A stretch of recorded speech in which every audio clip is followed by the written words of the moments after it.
কৃষ্ণ ভিতর থেকে বেরিয়ে এসে বলছে, গুরুদেব গুরুদেব কাকে আপনি তাড়িয়ে দিচ্ছেন? গুরুদেব বলুন না গুরুদেব, কাকে আপনি তাড়িয়ে দিচ্ছেন?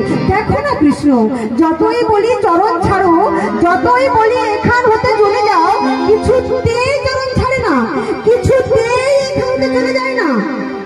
ও মা, যেই না কৃষ্ণ সুদামা দুজন দুজনকে দেখতে পেল, এমন সময় দুজন দুজনকে দেখে চিনতে পেরে গেল। এমন সময় বলছে, আহারে আরে কৃষ্ণ বন্ধু, তুমি এখানে? গুরুদেবের জয়, তুমি মাতা, তুমি পিতা, তুমি স্বর্গময়।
যতই দিন যায় গুরুমাতার নয়নের মনে হয়ে উঠল সুদামা। একদিন গুরুমাতা সুদামাকে বলছে, জানো তো বাবা, তোমার মতো আমার একটি পুত্র সন্তান ছিল, কিন্তু অদৃষ্ট কপাল আমার, সেই সন্তানকে ভগবান আমার জনমের মতো কেড়ে দিয়েছে। তাই তো জানো সুদামা, তোমার মধ্য থেকে আমি যেন আমার ভগবানের সন্তানকে ফিরে দিয়েছি। গুরুমাতার ভালোবাসায় নিজের মায়ের কথা আর মনে পড়ে না। এদিকে অভাগিনী অনাথিনী মাতা আর অভাবের জ্বালা সহ্য করতে পারছে না। প্রভুর চরণ তলে বসে কেঁদে কেঁদে বলছে, হে গোবিন্দ, কি দেব তোমার চরণ তলে প্রভু, আর যে আমার কিছুই নেই প্রভু। তবে প্রভু তুমি সুদামাকে তোমার চরণে ঠাঁই দিও প্রভু, আর যে আমার কিছুই নেই। তবে এইটুকু জানি প্রভু, যার কেহ নাই, তুমি নাকি তার। তবে প্রভু তুমি আমার সুদামাকে তোমার চরণে ঠাঁই দিও প্রভু, তোমার চরণে ঠাঁই দিও। যতই দিন যায় এদিকে কৃষ্ণেরও নয়নে সময় কৃষ্ণ বলছে, সুদামা ভাই যাবে না বলে কাষ্ঠপুরতে? চলো না, আজ আমরা দুই বন্ধু মিলে যাই বনের মধ্যে কাষ্ঠপুরতে। তুমি যাবে না আমার সঙ্গে? সুদামা বলছে, কেন যাবো না? তুমি বলছো আর আমি যাব না? নিশ্চয়ই যাব। এই বলে দুই বন্ধু মিলে যাবে বনের মধ্যে কাষ্ঠপুরতে। যেই না গুরুমাতা জানতে পারলো, গুরুমাতা কি করেছে, সুদামার অঞ্চলে কিছু কড়াই ভাজা বেঁধে দিয়েছে। আর দুই বন্ধু মিলে বনের মধ্যে কাষ্ঠপুরতে গিয়েছে। বনের মধ্যে কাষ্ঠপুরতে এসে দুজন দুদিকে কাষ্ঠ পুড়োচ্ছে। এমন সময় কাষ্ঠ পুড়োতে পুড়োতে সুদামার খুব খিদে লেগেছে। যেই না খিদে লেগেছে, মনে পড়ে গেল মায়ের সেই কড়াই ভাজাগুলোর কথা। এমন সময় সুদামাকে করেছে, পরেলাটি খুলে সেই কড়াই ভাজাগুলো খেতে শুরু করেছে। আর খেতে খেতে কি করেছে জানো? সব খেয়ে ফেলেছে। যেই না সব খেয়ে ফেলেছে, এমন সময় কৃষ্ণ এসে বলছে, সখা দাও, তোমার যে মাতা কড়াই ভাজাগুলো দিয়েছিল, তুমি আমায় দাও। এমন সময় সুদামা বলছে, এই যা, কি হয়েছে জানো বন্ধু? আমার না খুব খিদে লেগেছিল, তাই আমি খেতে খেতে সব খেয়ে ফেলেছি। তুমি সব খেয়ে ফেলেছ, আমার জন্য রাখনি? কি করবো বন্ধু, আমার তো খিদে লেগেছিল, তাই তো খেতে খেতে সব খেয়ে ফেলেছি। আচ্ছা বেশ বেশ বেশ, তুমি যখন সব খেয়ে ফেলেছ, আর কি করা যাবে? চলো আমরা কিছু কাজটা করিয়ে বাড়ি ফিরে যাবো। এই বলে আবার দুজন কি করেছে, দুই দিকে কাষ্ঠ করে। এমন সময় দেখতে দেখতে আকাশে প্রকাণ্ড মেঘ পড়ে। দেখতে দেখতে ঝড় বিদ্যুৎ বজ্রপাত শুরু হয়ে গেল। যেই না ঝড় বিদ্যুৎ বজ্রপাত শুরু হয়ে গেল, মুষলধারে বৃষ্টি নামলো। আর যেই না মুষলধারে বৃষ্টি নামলো, দেখতে দেখতে এক প্রকাণ্ড বৃক্ষের ডাল কৃষ্ণের মস্তকে আছাড় খেয়ে ফেললো। যেই না কৃষ্ণের মস্তকে আছাড় খেয়ে ফেললো, এমন সময় কৃষ্ণ বন্ধু সুদামাকে ডাক দিয়ে বলতে, সুদামা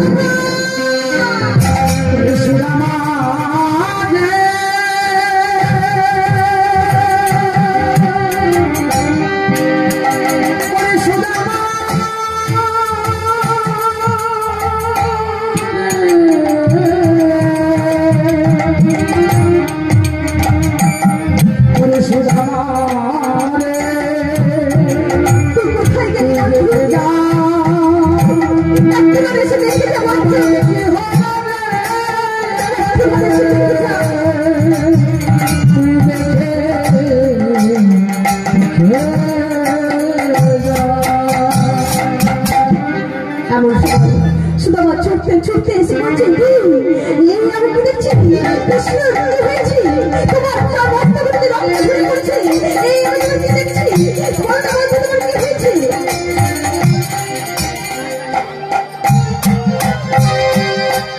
সঙ্গে সঙ্গে নিজের ধুতির এক খণ্ড ছিঁড়ে দিয়ে কৃষ্ণের বস্ত্রকে ভালো করে বেঁধে দিয়েছে।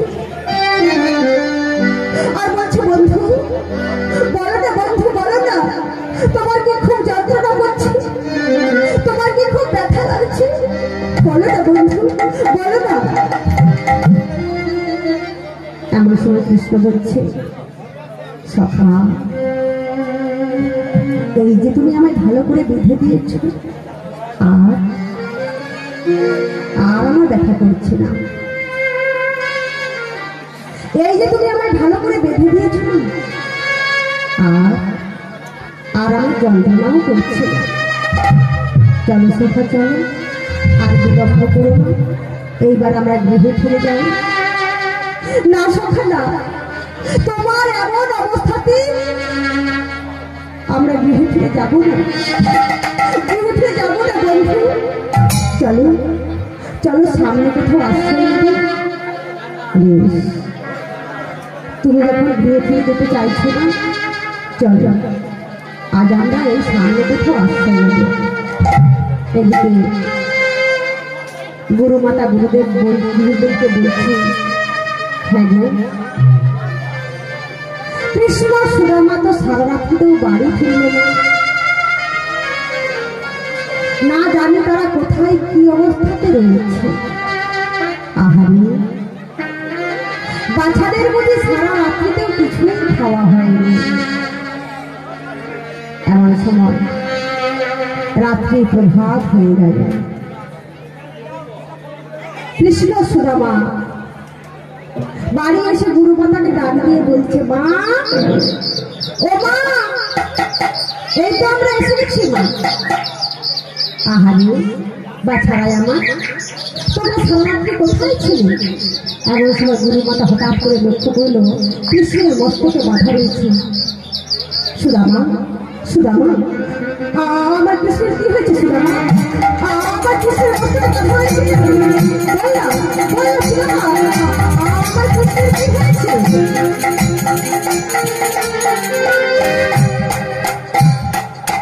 এমন সময় কৃষ্ণ বলছে, তেমন কিছু নয় মা, ও শুধু একটু ব্যথা লেগেছে।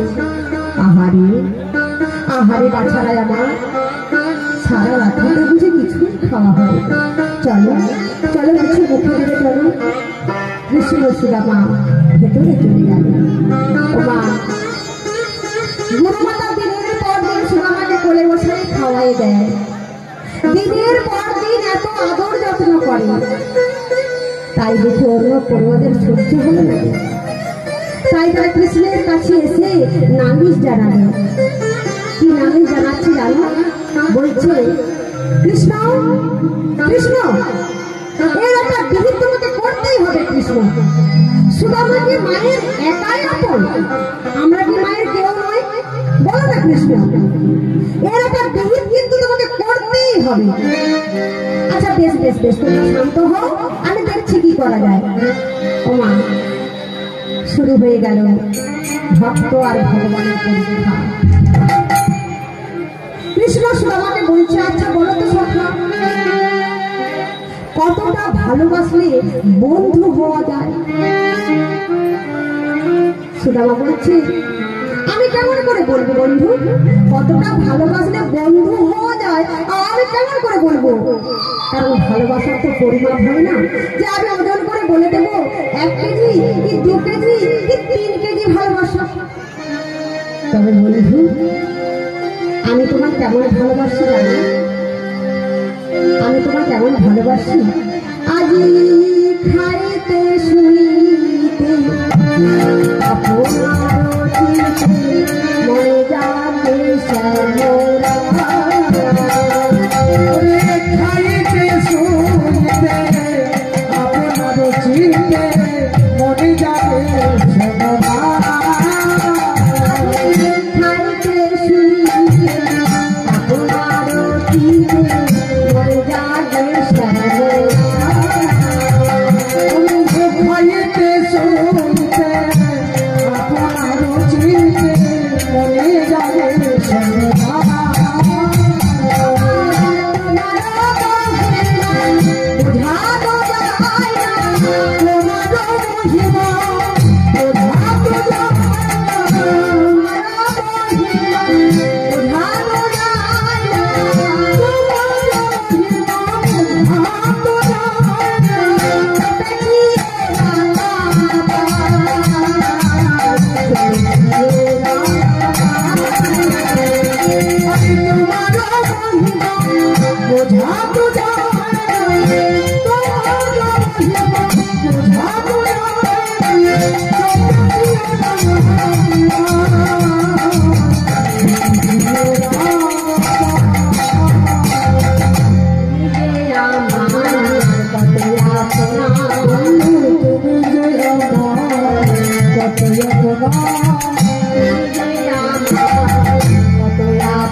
ভাই বলো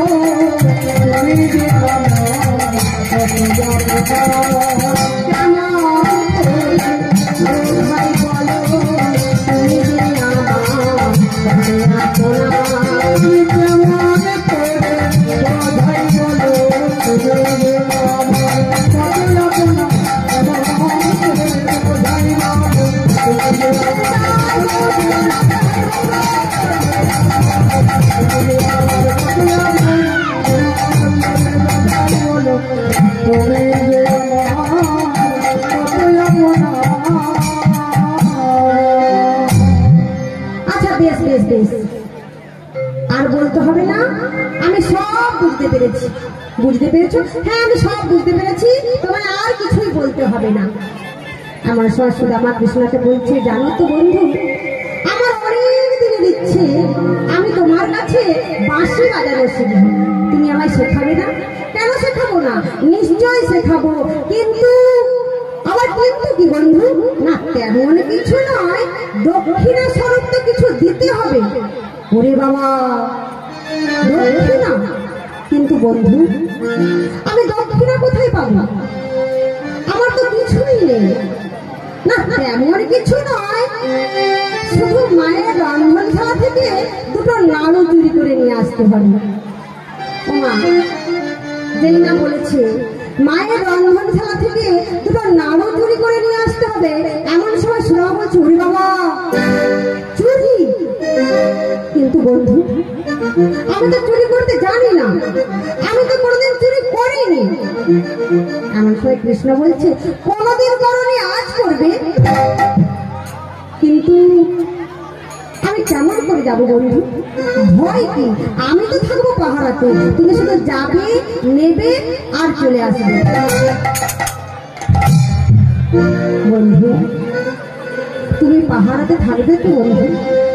তুমি আমায় একা ফেলে চলে আসবে না তো? বলো না বন্ধু, তুমি আমায় একা ফেলে চলে যাবে না তো?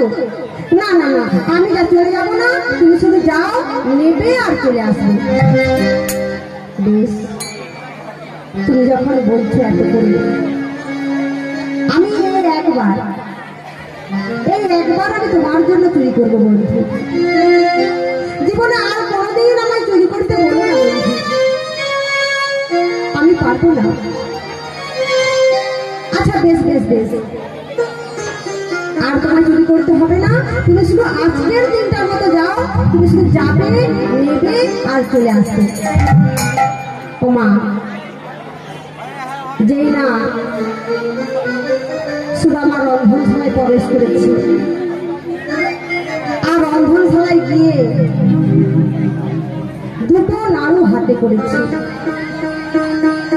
এমন সময় কৃষ্ণ ছুটতে ছুটতে গিয়ে মাতাকে ডেকে নিয়ে এসে বলছে, মা, ও মা, তুমি নিজের চোখেই দেখে চলো মা, তুমি তো বলো প্রত্যেকদিন আমি নাড়ু চুরি করে খাই, আর তুমি নিজের চোখেই দেখে চলো মা, তোমার রন্ধনশালায় কে নাড়ু চুরি করছে।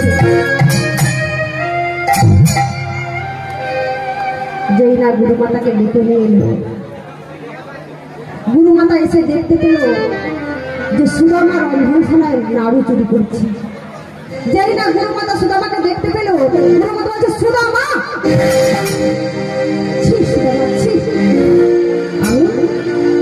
আমি তোমাকে কতটা ভালোবেসেছিলাম, আমি তোমাকে কতটা আদর করেছিলাম, আর তুমি কিনা রন্ধনশালায় এসে নাড়ু চুরি করছো।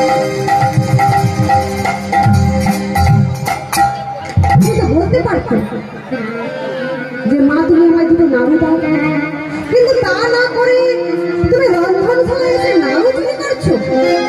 সঙ্গে সঙ্গে শোনা বলছি, মা, আপনি এখানে চুপ কর,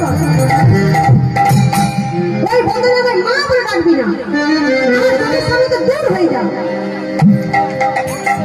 সঙ্গে সঙ্গে শোনা আমার চরণ মুখে জড়িয়ে ধরে বলছে, মা, বলো না, এমন কথা বলো না মা, আমি কোনো ছাড় বলো না, আমার করে বলো না, আমি আর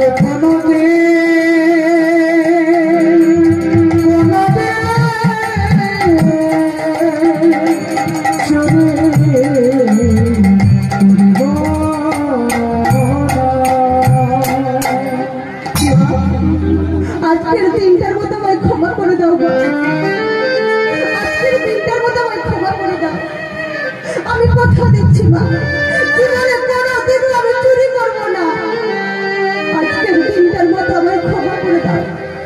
সঙ্গে সঙ্গে সুদামা চরণ দুখানি জড়িয়ে ধরেছে আর বলছে, ও মা, মা, দাও না তুমি আমার আজকের দিনটার মতো ক্ষমা করে। আমি তো বলছি মা, আমি আর কোনোদিন চুরি করবো না। এমন সময় কৃষ্ণ বলছে, মা, ও মা, এত করে যখন ক্ষমা চাইছি, আজকের দিনটার মতো ওকে ক্ষমা করে দাও। এমন সময় মাতা বলছে, বেশ, আমি ক্ষমা করে দিতে পারি, কিন্তু আজকে ওকে একাই যেতে হবে বনের মধ্যে কাষ্ঠগুলোতে। এমন সময় সুদামা বলছে, বেশ, তাই হবে, তাই হবে।